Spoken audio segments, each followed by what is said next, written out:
It is 6:02 in our top story on this Wednesday, the continued fallout from the leaked draft Supreme Court opinion that would throw out Roe v. Wade. So here are the latest headlines. A new CBS News poll finds that only 38% of Americans are in favor of the opinion. 62% think Roe v. Wade should be allowed to stand, but if it is overturned, abortion bans would go into effect immediately in several states. The final ruling expected to be issued by late June or early July. In the meantime, Chief Justice John Roberts has launched an investigation into where the leak came from.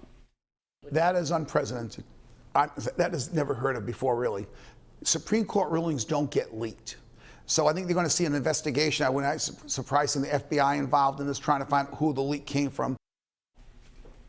And rallies have been held all over the country following the report, which was leaked Monday night. And new overnight, we've learned a Los Angeles police officer was injured when police say some of the demonstrators were throwing rocks and bottles at police on the scene. Among those rallying around the country following that leak, hundreds of people right here in southern New England. Kayla Fish joining us in studio this morning with new reaction. Kayla? Well, Danielle and Patrick, it was an emotional night in Providence. People gathering outside of the Rhode Island State House, voicing their frustrations and concerns about the possibility that Roe v. Wade could be overturned, with one speaker at last night's rally calling this a, quote, war we can't lose, a sentiment that was echoed by another rally just across the border. It's a war on women. Now, this was the scene in Massachusetts. Hundreds of demonstrators outside the State House there holding signs and chanting, outraged over the leaked draft opinion that suggests the Supreme Court will be overturning Roe v. Wade, leaving it up to the states to decide instead. Here's what some of the people at the rally had to say.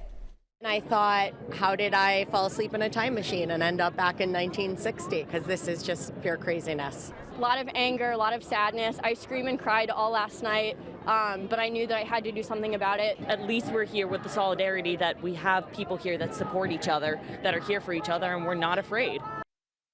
Now, 12 News has also reached out to people and groups who have been historically pro-life, including Bishop Thomas Tobin from the Diocese of Providence.